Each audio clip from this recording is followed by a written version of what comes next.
Riri, kumpulan dongeng dan cerita anak. Yuk dukung Riri dengan menekan tombol subscribe. Jangan lupa bunyikan tanda lonceng untuk notifikasi. Selamat menonton. Putri Duyung di Danau Mamelsi. Nenek Lona sedang duduk di tepi Danau Mamelsi bersama Mara, cucunya. Zaman dahulu, Danau Mamelsi tidak sebesar ini, Mara. Ini semua terjadi karena keluarga Putri Duyung marah pada manusia hingga menenggelamkan sebuah desa. Oh, Mara sangat tertarik dengan cerita nenek. Apalagi Mara suka sekali dengan kisah Putri Duyung. Wah, Mara ingin mendengar ceritanya lebih lanjut, Nek. Mara suka sekali dengan kisah Putri Duyung. Baiklah, nenek akan bercerita. Pada zaman dahulu, Danau Mamelsi dihuni oleh satu keluarga duyung. Keluarga itu terdiri dari ayah, ibu, dan 3 putri mereka yang sangat cantik. Putri duyung pertama bernama Emma, putri duyung kedua bernama Diana, dan putri duyung ketiga bernama Freya. Ketiga putri duyung itu sering sekali mengamati kehidupan warga desa. Mereka ingin ikut merasakan seperti apa kehidupan manusia. Asyik sekali ya menjadi mereka. Mereka bebas berlari, memetik buah, dan bermain dengan para hewan. Rasanya aku ingin menjadi manusia. Ketiga putri duyung itu lantas meminta izin pada ayah mereka. Ayah, kami bosan jika terus-menerus hidup di air seperti ini. Kami ingin merasakan indahnya hidup bersama para manusia di luar sana. Tidak, kalian tahu sendiri kan bahwa duyung dan manusia tidak boleh hidup bersama. Akan tetapi, ketiga putri duyung itu tetap bersikeras memperjuangkan keinginan mereka. Akhirnya, sang ayah pun mengizinkan ketiga putri itu untuk berbaur dengan manusia. Baiklah, ayah mengizinkan kalian. Namun ada satu syarat yang harus kalian penuhi. Kalian harus pulang sebelum jam 11 malam. Tepat saat lonceng di gereja berbunyi. Hore! Para putri duyung gembira bukan main. Mereka pun langsung menyamar menjadi manusia dan berkeliling desa. Oh, ini adalah buah apel yang sering dimakan oleh warga desa. Ternyata manis dan segar sekali. Pantas saja mereka suka. Para putri duyung berjalan lagi lebih jauh. Kini, mereka melihat para gadis di desa itu sedang menenun. Ada juga yang menjahit. Apa yang sedang mereka lakukan? Sepertinya seru sekali. Ayo, kita lihat mereka lebih dekat. Para putri duyung berkeliling lagi. Mereka melihat para pemuda desa sedang memotong kayu dan membuat berbagai macam kerajinan. Wow, apalagi itu? Unik sekali. Mereka bisa membuat berbagai macam bentuk dari batang pohon. Baru 1 hari berada di dunia manusia, Putri Emma dan adik-adiknya sudah berkenalan dengan banyak warga. Mereka bahkan diajak untuk berdansa dan bergembira bersama ketika malam tiba. Ternyata kau pandai berdansa ya? Benarkah? Ini adalah pertama kalinya aku berdansa. Waktu untuk bermain sudah habis. Para putri duyung pun menepati janji. Mereka bergegas pulang sebelum jam 11 malam, sesuai aturan ayahnya. Kita harus segera sampai di rumah tepat waktu. Tunjukkan bahwa kita adalah anak yang patuh. Jangan sampai ayah kecewa. Para putri pun akhirnya tiba di danau. Mereka pun berceloteh ria dan mengingat semua keasikan pada hari itu. Hidup bersama manusia memang sangat menyenangkan. Kita akan kembali ke dunia manusia lagi kan, Kak? Tentu saja.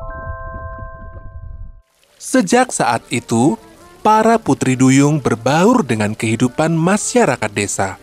Mereka mendapatkan banyak teman. Diana, cobalah roti buah buatan ibuku. Oh, terima kasih. Aromanya wangi sekali. Teng, teng, teng. Lonceng gereja berbunyi 11 kali, seolah memberi tanda bahwa para putri duyung itu harus segera pulang. Teman-teman, maaf kami harus pulang lebih dulu. Sampai jumpa besok ya. Namun, Rora menahan ketiga putri duyung itu untuk pergi. Mengapa terburu-buru sekali? Nanti saja. Kita kan sedang asik berpesta. Duh, tidak bisa. Kami harus segera pulang karena sudah pukul 11 malam. Rora dan teman-teman lain pun membujuk para putri duyung agar tetap berpesta. Putri Emma kemudian memberi pemahaman pada teman-teman barunya itu. Kami sebenarnya masih ingin berpesta. Namun, kami harus pulang tepat waktu. Jika tidak, maka ayah kami akan marah besar. Kami takut jika tidak diperbolehkan bermain lagi. Akhirnya, ketiga putri duyung itu diperbolehkan meninggalkan pesta. Siang harinya, para pemuda dan gadis-gadis di desa itu berunding. Bagaimana ya caranya agar Emma, Diana, dan Freya bisa ikut pesta lebih lama? Rasanya kurang asyik jika tidak ada mereka. Kemudian, tercetuslah sebuah ide. Mereka mengubah pengaturan jam gereja agar terlambat bunyi. Teng, teng. Malam harinya, lonceng berdentang. Para putri duyung pun melambaikan tangan dengan riang gembira. Kami benar-benar puas hari ini. Terima kasih teman-teman. Kami pulang dulu. Mereka tidak tahu kalau sebenarnya saat itu sudah pukul 12 malam. Sesampainya di rumah, ketiga putri duyung itu langsung disambut dengan kemarahan sang ayah. Mengapa kalian melanggar janji? Maksudnya ya, bukankah ini masih pukul 11? Lihatlah, jarum jam ini menunjukkan angka 12. Oh lala, mereka terkejut ketika mengetahui bahwa jamnya berbeda. Ayah duyung semakin naik pitam. Ia tahu bahwa para warga desa telah membodohi putri-putrinya. Warga desa itu benar-benar keterlaluan. Aku akan menghukum mereka yang sudah melakukan hal ini. Para putri pun memohon agar ayahnya tidak melakukan hal menakutkan itu. Tolong jangan beri hukuman mereka ya. Maafkanlah mereka. Kali ini saja. Sayangnya, ayah duyung terlanjur kecewa. Ia tidak bersedia memberi toleransi sedikit pun pada para warga desa itu. Hukuman harus diturunkan bagi mereka yang pantas menerimanya. Maka, ia mendatangkan banjir ke desa itu hingga jadi danau yang amat besar. Tak terasa, Nenek Lona bercerita hingga sore. Mara benar-benar menikmati cerita itu. Oh, ternyata begitu kisahnya. Lalu, apakah masih ada putri duyung di sini, Nek? Tentu saja tidak. Itu hanyalah sebuah legenda yang dilestarikan. Nenek Lona dan Mara akhirnya pulang ke rumah. Mara senang sekali karena mendapatkan cerita baru tentang putri duyung. Kisah Putri Duyung pertama. Ataret adalah seorang gadis yang sangat cantik. Saat itu, ia sedang menari di dapur sambil memanggang kue kayu manis. Harumnya kue pun memenuhi seluruh ruangan. Aromanya sangat manis. Apalagi rasanya. Kue itu sudah pasti lezat karena aku membuatnya dengan cinta.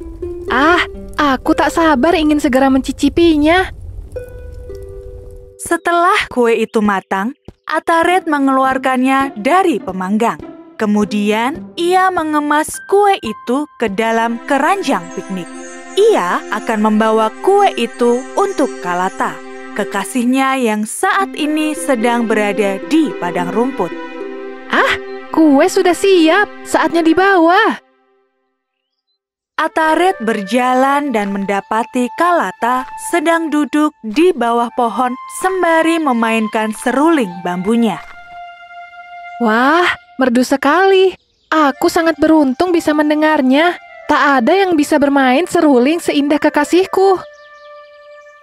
Ataret dan Kalata pun menikmati kue dengan riang gembira. Mereka berjanji untuk menikah di musim gugur tahun depan. Setelah aku memanen bulu domba-domba itu, tentu aku akan mendapatkan uang yang banyak. Jadi, kita bisa menyelenggarakan pesta pernikahan. Ataret pun tersenyum. Ia tak pernah merasa sebahagia itu. Sayangnya, keberuntungan tidak menyertai Ataret. Saat Ataret pulang, ia melihat seekor kuda yang sangat gagah terikat di depan rumahnya. Mengapa ada kuda di depan rumah? Orang kaya mana yang berkunjung? Anakku akhirnya pulang. Kita kedatangan tamu yang istimewa hari ini. Perkenalkan, ia adalah utusan dari saudagar Karya, seorang pedagang yang kaya raya itu. Untuk apa saudagar Karya mengirim utusannya ke rumah ini, Bu? Kecantikanmu telah memikat hati saudagar Karya, Nak. Yang paling membuat ibu bahagia, saudagar Karya ingin menikahimu. Oh, sungguh beruntungnya keluarga kita. Jawaban ibu tentu saja membuat Ataret terkejut. Ia semakin bingung dengan semuanya. Maaf, aku belum pernah bertemu dengan tuanmu. Bagaimana bisa ia mengenalku? Tuanku memang belum pernah bertemu denganmu, tetapi ia sudah mendengar kabar tentang kecantikanmu. 1 bulan lagi, aku akan datang untuk menjemputmu. Bersiaplah. Malam harinya, Ataret masuk ke kamar sang ibu untuk mengutarakan isi hatinya. Aku tidak ingin menikah dengan saudagar Karya, Bu. Aku tahu betul siapa saudagar itu, meskipun aku belum pernah bertemu dengannya. Ia lelaki yang terkenal kejam. Lagi pula, aku sudah punya kekasih. Kami akan menikah tahun depan. Batalkan rencana pernikahanmu dengan kekasihmu itu. Pilih mana? Hidup enak sebagai istri saudagar kaya atau sebagai istri peternak miskin? Jika kau menikah dengan saudagar, hidup kita akan makmur. Ibu tidak mau tahu, kau harus menikah dengan saudagar Karya. Kata-kata sang ibu membuat Ataret sakit hati. Ia pun berlari dari rumah menuju ke Sungai Suci. Semua orang benar-benar tega kepadaku. Mereka memaksaku menikah dengan lelaki yang tak kucintai sedikit pun. Setelah merasa sedikit lega, Ataret pun berdoa di samping Sungai Suci. Sungai Suci, tolong kabulkanlah permohonanku. Tak ada yang bisa membuatku bahagia kecuali kekasihku. Saat utusan saudagar itu menjemputku, bantulah aku untuk lari dari mereka. Jangan biarkan aku tertangkap. 2 minggu telah berlalu. Persiapan pernikahan antara Ataret dan saudagar Karya pun hampir selesai. Saudagar itu benar-benar baik. Ia memberiku banyak perhiasan. Padahal ia belum menjadi menantuku. Bagaimana nanti jika ia sudah menikah dengan putriku? Ia pasti akan memberiku perhiasan lebih banyak dari ini. Sementara itu, Ataret terlihat mondar-mandir di kamar tidurnya. Ia gelisah memikirkan nasibnya. Aduh, bagaimana caranya agar aku bisa melarikan diri? Aku juga belum mengatakan hal ini kepada Kalata. Aku takut kalau ia tahu dan salah paham kepadaku. Hari yang paling ditakutkan oleh Ataret pun tiba, yaitu hari keberangkatan. Sebelumnya, ia menyelipkan pisau kecil di bajunya. Ia bertekad untuk melawan siapa saja yang akan mendekatinya. Di perbatasan nanti, aku akan melarikan diri dan berlari masuk ke hutan. Rombongan utusan berhenti sejenak untuk beristirahat tepat di tepi hutan. Ataret pun memanfaatkan kesempatan itu untuk melarikan diri. Aku ingin membasuh mukaku di sungai. Izinkan aku pergi sebentar ya. Baiklah, jangan terlalu lama ya. Ataret pun bersiap untuk melarikan diri. Sayangnya, ada satu utusan yang ternyata mengikutinya dari belakang secara diam-diam. Ataret tak bisa berbuat apa-apa. Ia pun berlari dari utusan itu. Hei, berhentilah! Berani sekali kau menipu kami. Kecurigaan kami ternyata benar. Ataret berlari lebih cepat. Ia kemudian bersembunyi di balik pohon besar sembari menunggu utusan itu mendekat. Jika nanti aku tertangkap, aku akan melawan orang itu menggunakan pisau kecilku ini. Tak lama kemudian, ada sesosok lelaki yang mendekat. Ataret pun dengan sigap menggunakan pisau itu untuk melawannya. Namun, hal di luar dugaan terjadi. Sesosok lelaki itu bukanlah utusan saudagar, melainkan Kalata, kekasihnya sendiri. Kalata diam-diam mengetahui pernikahan paksa itu. Ia bermaksud untuk menyelamatkan Ataret dari saudagar karya. Ataret tak percaya dengan apa yang telah ia lakukan. Ia melukai kekasihnya menggunakan tangannya sendiri. Namun, Ataret tak bisa berdiam diri terlalu lama. Ia berlari menuju ke Sungai Suci, tempatnya berkeluh kesah selama ini. Aku tak bisa memaafkan diriku sendiri atas apa yang telah aku perbuat. Wahai Sungai Suci, ubahlah aku menjadi ikan. Biarkan aku hidup tenang di sungai sucimu. Ataret pun terjun ke sungai itu. Tak lama kemudian, Sungai Suci mulai menunjukkan kekuatannya. Kaki Ataret perlahan berubah menjadi ekor ikan. Aku benar-benar menjadi ikan. Karena memiliki wajah yang sangat cantik, Sungai Suci enggan mengubah Ataret menjadi ikan seutuhnya. Maka, Ataret pun berubah menjadi manusia setengah ikan. Ia kini hidup bahagia di dalam air. Terkadang, ia menampakkan wajah cantiknya ketika siang hari. Orang-orang lantas menyebutnya sebagai Putri Duyung. Asal mula ikan duyung. Jauh pada zaman dahulu, ada sebuah pulau di daerah Sulawesi Tengah. Pulau itu memiliki pesisir pantai yang indah. Di pantai tersebut, tinggallah sebuah keluarga nelayan. Wah, tangkapan hari ini lumayan. Lihat hasil tangkapan ayah hari ini. Ayah memang pelaut hebat. Lihat ikan itu, lebih besar dari sebelumnya. Wah, panen ubi kita juga melimpah loh. Syukurlah ya, hari ini sepertinya kita bisa makan enak. Masak ikannya yang super enak ya, Bu? Pastinya dong. Keluarga kecil itu hidup dengan bahagia. Dan acara makan malam hari ini sepertinya sedikit lebih istimewa. Menu malam itu adalah ikan bakar yang berasal dari hasil melaut dan juga ubi rebus yang baru saja dipanen dari perkebunan kecil mereka. Mereka semua makan dengan lahap. Senangnya jika bisa punya banyak makanan seperti ini setiap hari. Makanya kita harus rajin membantu ibu di kebun. Oh iya, Bu.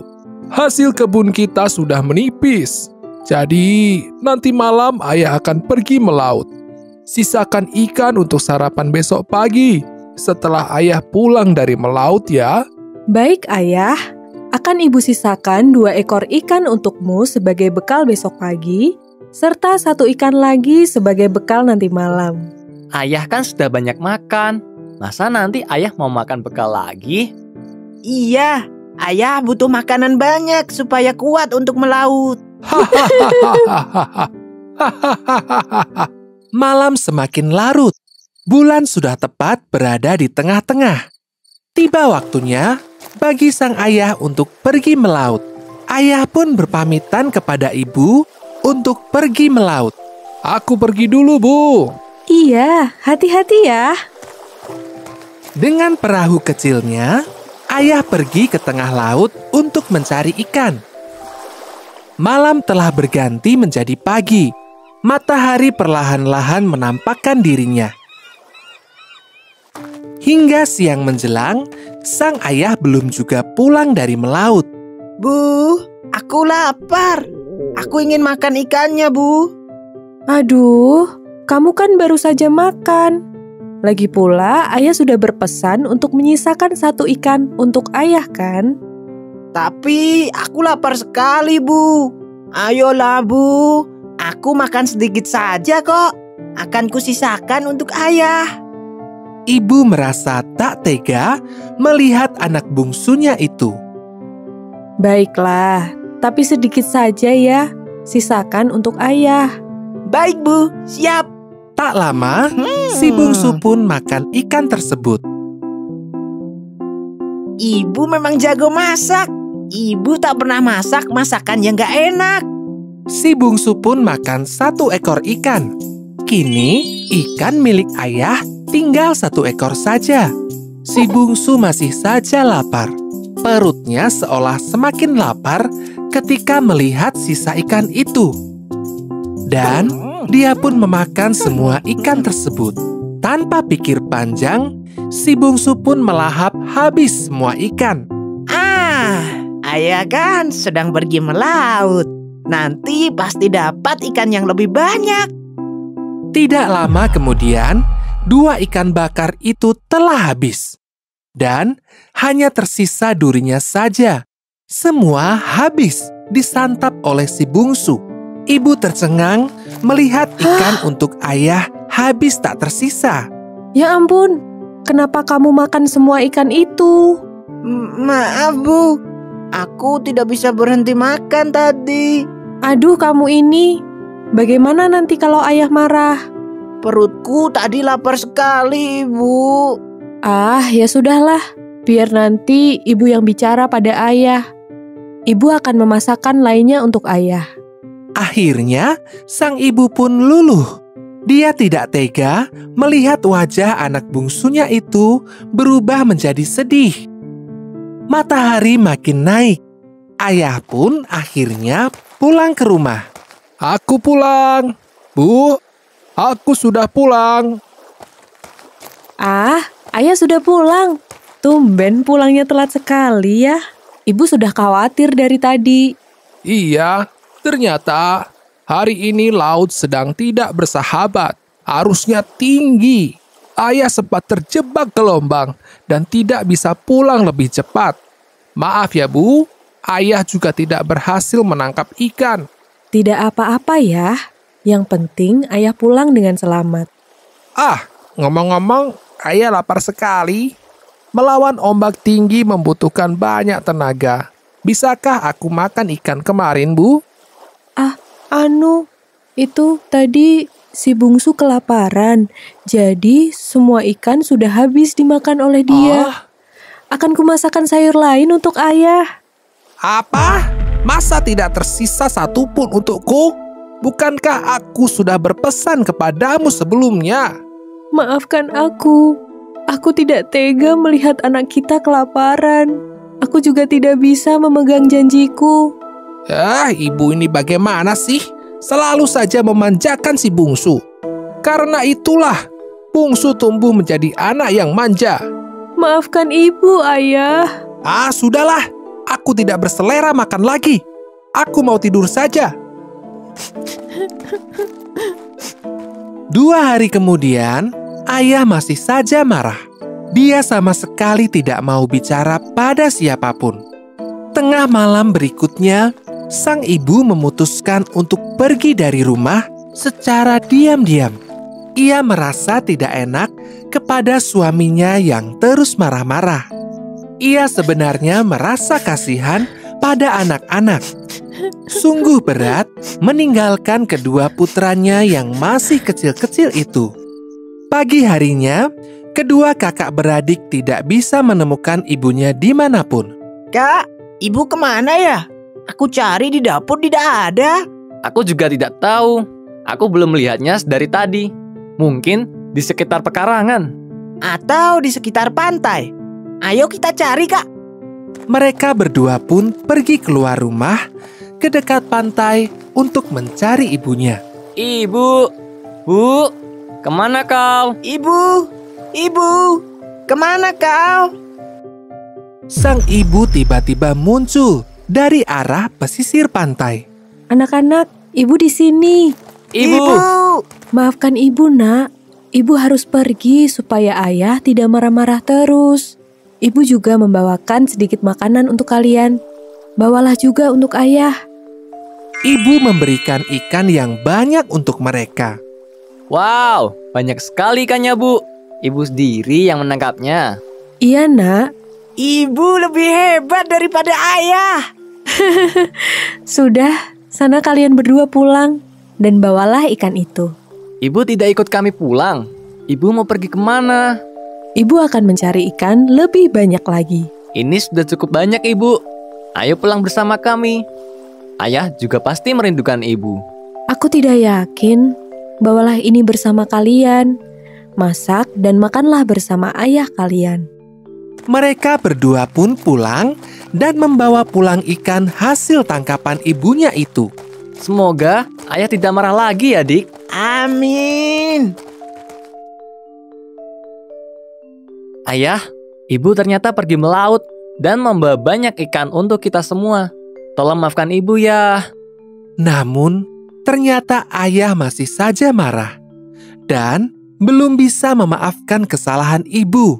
Tidak, ayah tidak mau memaafkan ibumu. Sudah, lekas masak ikan tersebut. Ayah sudah lapar. Kedua kakak beradik berusaha keras untuk memasak ikan itu. Karena telah terbiasa memasak bersama ibu, mereka pun bisa melakukannya dengan baik.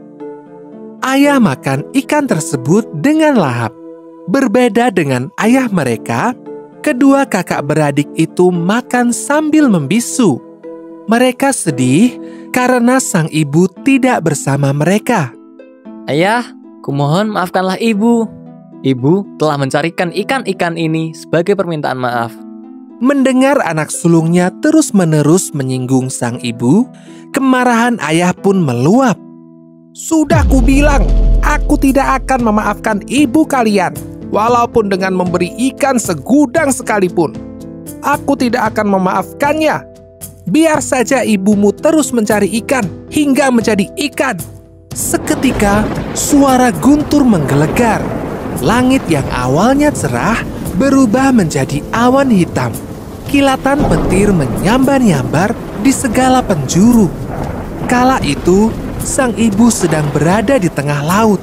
Aduh, mengapa cuaca tiba-tiba saja berubah menjadi buruk? Aku harus segera kembali ke pantai. Perahu ibu terombang-ambing di tengah laut. Ketika sebuah gelombang besar datang, perahu ibu pun terbalik. Ya Tuhan, tolong berikan keselamatan kepadaku. Sang ibu terus-menerus berdoa agar selamat. Saat badai bertambah besar, sang ibu pasrah jika dirinya tidak akan selamat. Ketika itulah sebuah keajaiban terjadi. Perlahan-lahan kakinya berubah menjadi ekor ikan. Tidak hanya kakinya saja yang berubah menjadi ekor ikan. Kini, sang ibu bahkan bisa berenang dengan lincah dan bernafas di dalam air. Apakah aku berubah menjadi ikan? Ketika badai mereda, kedua kakak beradik, si bungsu dan si sulung, segera berlari ke pantai untuk mencari ibu mereka. Ibu, Bu, kemana kau? Ibu, kemana kau? Anak-anak, ibu di sini.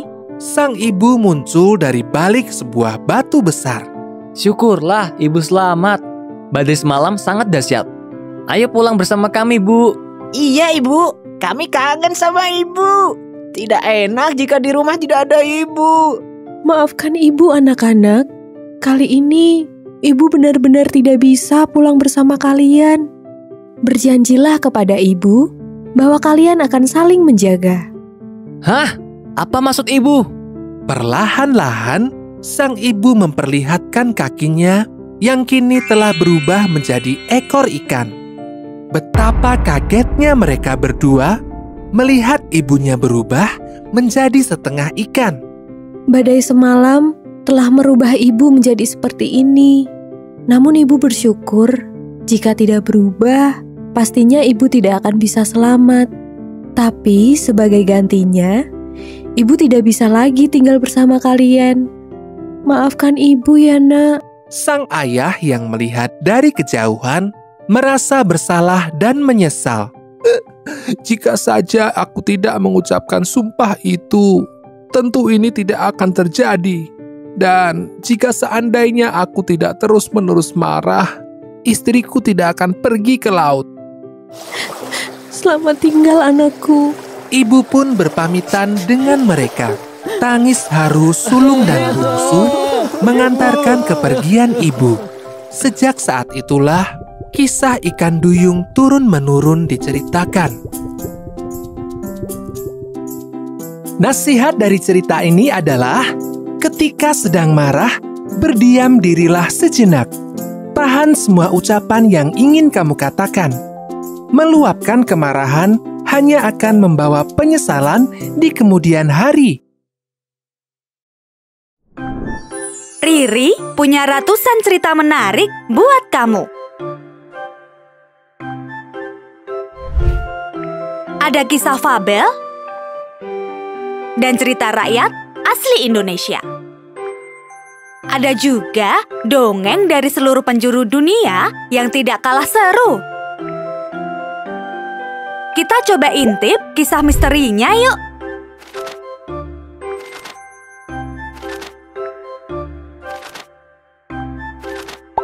Tandai di sini jika kamu suka. Dan tandai sebagai bookmark untuk halaman yang penting. Riri juga punya seri sains yang pastinya akan menambah pengetahuanmu. Menarik kan? Yuk, download aplikasinya di Google Play Store atau App Store.